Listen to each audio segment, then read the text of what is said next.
This black woman was accused for a luxury SUV theft, but they were shocked to discover it belongs to her. Hey, what do you think you're doing with that car? Excuse me, this is my car. I've owned it for years. Liar, that's not your car. If you enjoy the channel, subscribe, hit the like button so you don't miss out. It was 5 p.m. in Alaska, and the mall were bustling, with the usual evening rush as people finished their day at work and headed out for errands or dinner. A young black woman named Ayanna was heading to her car parked near a shopping mall. She had just finished her shift at a local coffee shop and was looking forward to a quiet evening at home. The sun was starting to dip low in the sky, casting a warm glow across the city, but little did Ayanna know, this serene moment was about to take a dark turn. As Ayanna approached her SUV, a couple of white individuals, a man and a woman, suddenly blocked her path. They looked at her with suspicion and began accusing her of driving a stolen vehicle. Their accusations were sharp, filled with hostility, and without any factual basis. The woman, her voice trembling with indignation, shouted that the SUV had been reported as stolen. The man, standing beside her, pointed a finger at Ayanna, demanding to know why she was behind the wheel of someone else's car.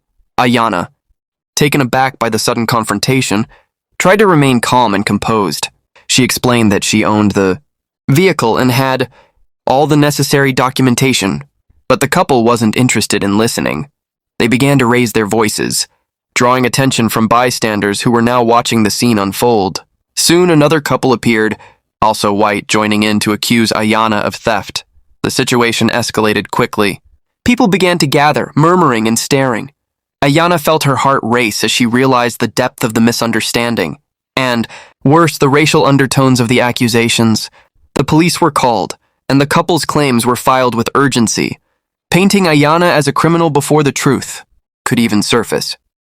When the officers arrived, they were quick to assess the situation, realizing that Ayanna had done nothing wrong.